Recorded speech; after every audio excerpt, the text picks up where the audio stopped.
Class B GI pipe पर प्रक्रिया। आपने घर के बाथरूम में धातु के पाइप देखे होंगे। कभी सोचा है कि स्टील से बने इस पाइप को जंग क्यों नहीं लगती? क्योंकि स्टील से बनी इस पाइप पर जिंक की परत होती है, वो पाइप को जंग लगने से बचाती है।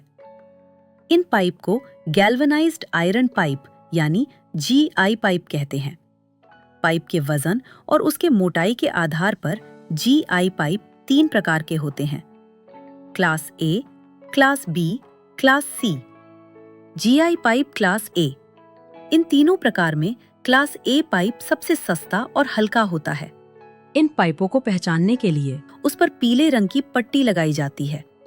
इस पाइप का उपयोग आमतौर पर कम दबाव वाले अनुप्रयोगों में पानी की आपूर्ति के लिए किया जाता है। GI pipe class B. Class A pipe से महंगा पर क्लास सी से सस्ता क्लास बी का पाइप होता है। इस पाइप का उपयोग आमतौर पर मध्यम दबाव वाले अनुप्रयोगों में पानी की आपूर्ति के लिए किया जाता है। इसे दीवार पर कंसील्ड या ओपन फिटिंग में इस्तेमाल किया जाता है। इस क्लास के पाइप को पहचानने के लिए उस पर नीले रंग की पट्टी लगाई जाती है। GI pipe class C. इन तीनों पाइप में सबसे महंगा और वजन में भारी पाइप क्लास सी का होता है। इस क्लास के पाइप को पहचानने के लिए उस पर लाल रंग की पट्टी लगाई जाती है। इस पाइप का उपयोग मुख्य रूप से भारी या उच्च दबाव वाले अनुप्रयोगों के लिए किया जाता है, जैसे कि तेल और गैस संचरण, रासायनिक प्रक्रियाओं में। इस वीडियो में हम जानेंगे कि क्लास बी जीआई पाइप पर प्रक्रिया कैसे की जाती है। जीआई पाइप पर कार्य करने के लिए निम्न टूल्स और उपकरण की आवश्यकता होती है, जैसे GI pipe B class 15 millimetre, Teflon tape, oil, GI elbow, measurement tape, hacksaw frame, file, ratchet die, pipe wrench, pipe vice, sketch pen. सुरक्षा। जीआई पाइप पर कार्य करते समय सेफ्टी शूज, सेफ्टी एप्रन का इस्तेमाल करना जरूरी है। सभी आवश्यक सुरक्षा उपायों को अपनाने के बाद आइए अब हम क्लास बी जीआई पाइप पर किए जाने वाली अलग अलग प्रक्रिया के बारे में सीखें। मेजरमेंट। सबसे पहले जीआई पाइप को पाइप वाइस में आवश्यकतानुसार फिट करें। मार्किंग। जीआई पाइप की कटिंग करने के लिए आवश्यकतानुसार मेजरमेंट लेकर स्केच पेन से गोलाकार मार्किंग करें। कटिंग। हैक्सॉ की सहायता से किए हुए मार्किंग पर पाइप को काट सकते हैं। हैक्सॉ का उपयोग करने से पहले ब्लेड को अच्छी तरह से कस लें। ऐसा ना करने पर ब्लेड से चोट लगने की संभावना बढ़ जाती है। कटिंग करते समय जब हैक्सॉ चलाना भारी लगे तब पाइप पर पानी या कूलेंट डालें ताकि ब्लेड गर्म होकर टूटे ना। फाइलिंग। कटिंग पूरी होने के बाद फाइल की मदद से पाइप की धार को घिसकर चिकना कर लें। जीआई पाइप की कटाई एक लेवल में है कि नहीं, उसे काट कोना से जांच ले। Threading. 15 millimetre ratchet pipe die का चुनाव करें। उसे जीआई पाइप के शुरुआती छोर पर रखकर हल्के से दबाते हुए रैचेट हैंडल को घड़ी की दिशा में घुमाएं।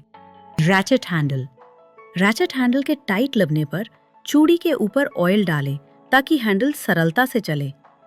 यदि पाइप के बाहरी छोर में 3 चूड़ी दिखाई दे तब हैंडल को रोक दे। हैंडल को निकालने के लिए उसे घड़ी की दिशा के विपरीत घुमाएं। रैचेट हैंडल को उल्टा घुमाते समय उसे धीरे धीरे घुमाएं। इसके बाद ये जांच लें कि जीआई पाइप पर थ्रेडिंग सही तरीके से हुई है या नहीं। पाइप की चूड़ी को क्रॉस चेक करने के लिए उसके ऊपर किसी भी एल्बो, टी, कपलिंग जैसे फिटिंग को लगाकर चेक कर लें। Teflon tape. टेफ्लॉन टेप को जीआई पाइप के थ्रेड के ऊपर घड़ी की दिशा में घुमाते हुए लपेट ले। वे 6 राउंड के बाद उसे काट दें। जीआई पाइप पर टेफ्लॉन टेप की लपेट अच्छी से हुई है कि नहीं, उसे जांच लें। फिटिंग। पाइप रेंच की सहायता से फिटिंग को घड़ी की दिशा में घुमाएं और उसे आवश्यकतानुसार फिट करें। जीआई पाइप में फिटिंग सही से फिट हुआ है कि नहीं, उसे जांच लें। ये सभी स्टेप्स इंस्टॉलेशन प्रक्रिया की सफलता को सुनिश्चित करते हैं और प्रक्रिया के अंत में हमें सही तरीके से जोड़े गए पाइप्स का परिणाम मिलता है। आइए क्लास बी जीआई पाइप पर प्रक्रिया को एक बार संक्षेप में जान लेते हैं।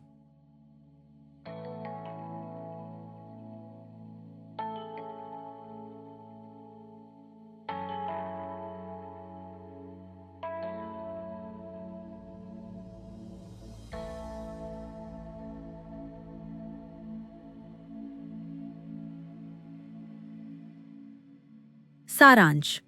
इस वीडियो में हमने जीआई पाइप क्लास बी पर इंस्टॉलेशन की प्रक्रिया के बारे में जाना।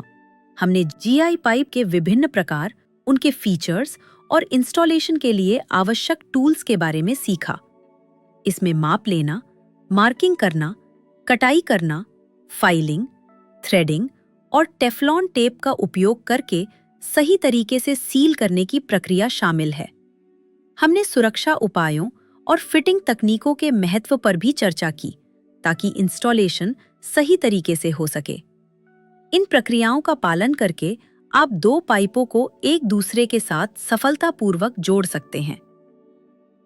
अब आपके लिए एक काम। कल्पना करें कि आपको नया जीआई पाइप लगाना है, तो आप कैसे सुनिश्चित करेंगे कि इंस्टॉलेशन सही तरीके से किया गया है?